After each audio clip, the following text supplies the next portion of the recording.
మీ car EMI కట్టలేకపోతున్నారా? మీ car EMI మేము కడతాం. ఈ నెంబర్కి కాల్ చేయండి. నమస్తే, welcome back to Suman TV. నేను మీ సంజయ్. ఈరోజు మనతో పాటు ఉన్నారు సైకాలజిస్ట్ మరియు లైఫ్ కోచ్ విజయ్ జక్కోజ్ గారు. సార్తో మాట్లాడుకున్న విషయాలు తెలుసుకుందాం. నమస్తే సార్. థ్యాంక్ యూ సంజయ్ గారు. సార్, రీసెంట్గా ఒక ఇన్సిడెంట్ జరిగింది. అది కూడా నాగ్పూర్లో ఒక బాలిక తను చనిపోతే ఏమవుతుందో తెలుసుకుందాం అని చెప్పేసి తన చేతిని కట్ చేసుకుని సూసైడ్ చేసుకుంటాను. అసలు పిల్లలు ఇంత ఏ విధంగా అంటే అసలు ఇలాంటి ధోరణికి ఎందుకు పాల్పడుతున్నారు? అసలు వాళ్ళు చనిపోవడానికి కానీ ఇలాంటి ఆలోచనలు రావడానికి గల కారణాలు ఏంటంటారు? అసలు మెయిన్ ఏంటంటే పిల్లలకి ఏంటంటే మనకి ఒక ఎంప్టీ మైండ్ ఉంటుంది. వాళ్ళకి ఏదైనా కొత్త తనం కనబడ్డది అనుకోండి, అదేంటో చూడాలనే ఎక్కువ ఉంటుంది క్యూరియాసిటీ. ఇప్పుడున్న ప్రపంచంలో ఎలా ఉందంటే పేరెంట్స్ పట్టించుకోవడం లేదు. పిల్లలు ఏం చేస్తున్నారు, వాళ్ళు ఏ పనులు చేస్తున్నారు, ఒంటరిగా ఉన్నప్పుడు ఏంటంటే ప్రతి ఇంట్లో చూడండి ఇప్పుడు ప్రైవేట్ రూమ్స్ అయిపోయినాయి. ఎందుకంటే పిల్లలకి వాళ్ళు చదువుకుంటారు, వాళ్ళని డిస్టర్బ్ చేయొద్దు. ఇదివరకు చిన్నప్పుడు చూడండి ఒకటే రూమ్ లో కూర్చునేది, మనం ఒక సైడ్ వంట వండేది, ఒక సైడ్ చదువుకునేది, ఒక సైడ్ నానేదో టీవీ చూస్తుంది. ఇలాంటి సంఘటనలు చూడేది. అంతా అందరు కళ్ళ ముందు జరిగేది. ఒకటి తప్పు చేయాలని ఆలోచన కూడా ఎవరికి రాకపోయేది పిల్లలకి. ఇప్పుడు ఏంటంటే అన్ని ఐకానిక్ ఫ్యామిలీస్ అయిపోయినాయి. పెద్దవాళ్ళు చెప్పేవాళ్ళు లేరు పిల్లలు ఇది చేస్తున్నారని. కాబట్టి పిల్లలకి ఏంటంటే మొబైల్ అడిక్షన్. 5 గేమ్స్ ఉన్నాయి. అవి ఎంత డేంజరస్ గేమ్స్ అంటే పిల్లలు దీనివల్ల కొన్ని వేల మంది చనిపోయారు ప్రపంచంలో. ఫస్ట్ గేమ్ ఏంటంటే బ్లూ వేల్. అవును సార్. ఒక 50 స్టేట్ ఇది మొత్తం వరల్డ్ మొత్తం బ్యాన్ చేసింది. దానివల్ల కొన్ని వేల మంది చనిపోయారు. హైయెస్ట్ గా చనిపోయిన వాళ్ళు కేండాలు ఉన్నారు పిల్లలు.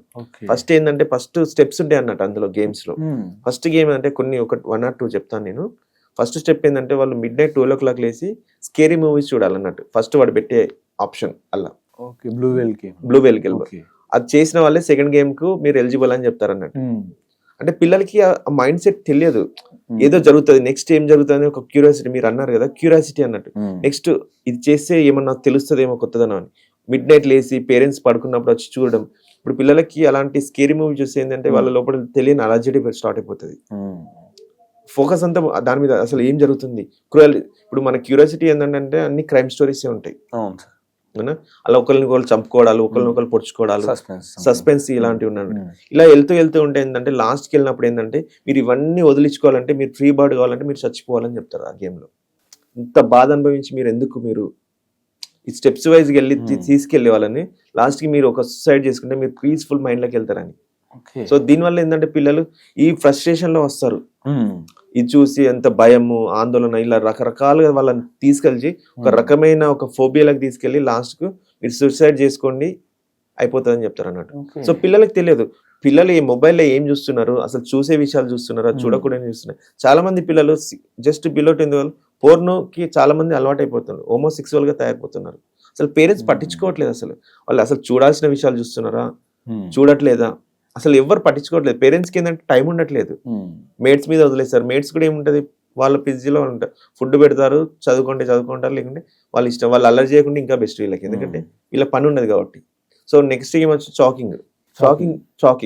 చాకింగ్ ఏంటంటే మన గొంతుకి ఏదైనా ఇబ్బంది అంటే మనకి ఏదైనా మింగినప్పుడు కానీ ఏదైనా అడ్డుపడుతుంది కదా, అడ్డు పెట్టుకుని మీరు బ్రీతింగ్ చేయగలుగుతారని ఒక గేమ్ అన్నట్టు.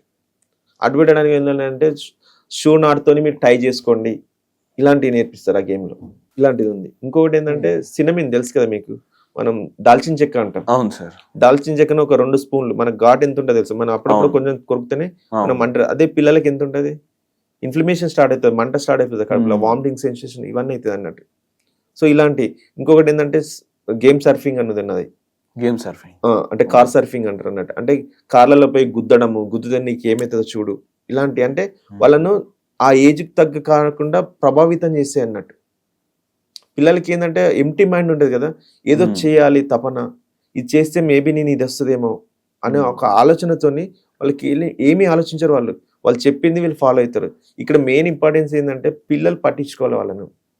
ఇప్పుడు చూసుకుంటే రీసెంట్లీ మీరు అన్నట్టు నాగ్పూర్లో ఒక అమ్మాయి చేయి కోసుకుంది. ఎందుకంటే చనిపోయిన తర్వాత జీవితం ఎలా ఉంటుంది అనేది చూసింది ఆ అమ్మాయి ఒక దానిలో.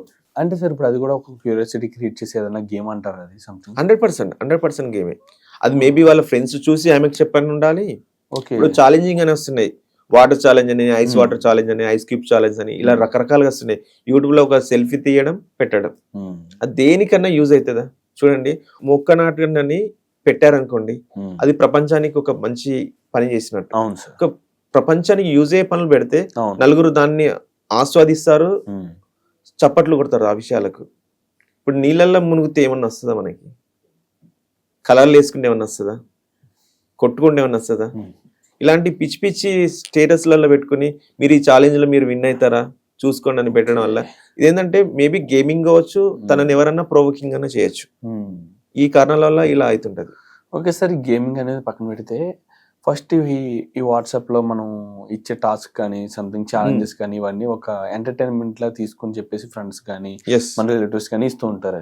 అవి పక్కన పెడితే అసలు గేమింగ్ అన్నారు చూసారా, బ్లూ వేల్ అని సంథింగ్ రకరకాల ఇంకా సంథింగ్ యాప్స్ చెప్పారు మీరు. ఈ అప్లికేషన్స్ అనేవి అసలు ఏ ఉద్దేశపూర్వకంగా రూపొందించబడ్డాయి?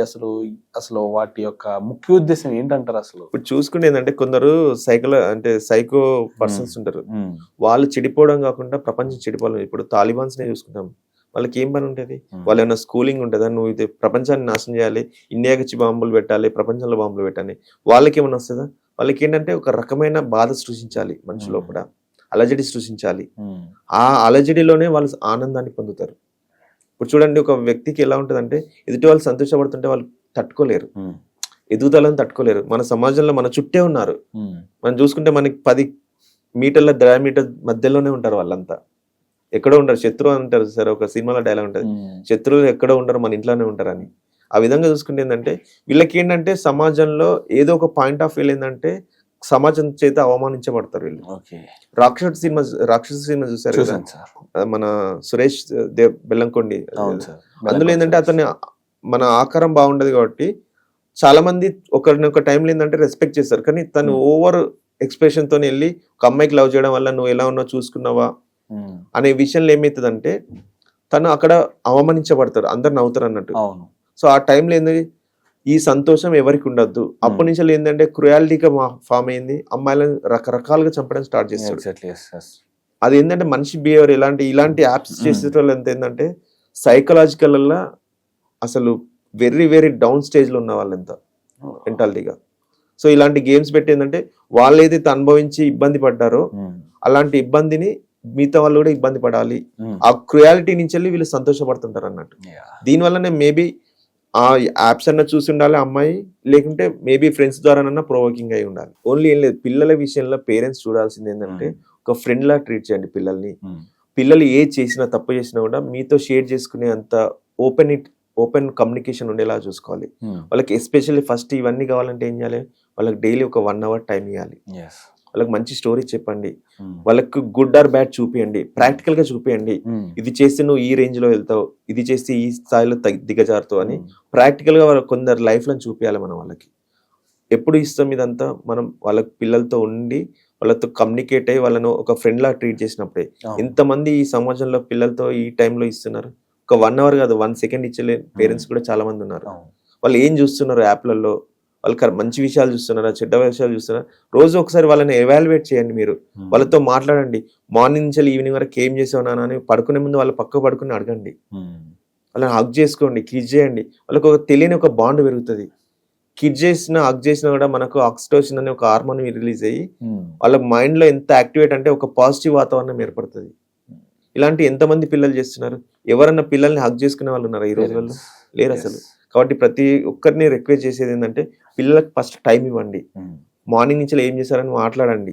వాళ్ళకి ఏంటంటే ఏదైనా సంఘటనలు బయట జరిగినా మీతో వచ్చి ఓపెన్గా చెప్పుకుంటారు, నాన్న నాకు ఇలాంటి ఫీలింగ్ జరుగుతున్నాయి, ఏం చేయాలని ఓపెన్గా చెప్పగలుగుతారు. మా ఫ్రెండ్ ఇలా చెప్పింది, ఇది కరెక్టేనా కదా అని. ఇలా వాళ్ళతో ఓపెన్గా ఉన్నప్పుడు ఏంటంటే ఇలాంటివన్నీ మనం అరికట్టచ్చు, అంతే కదా.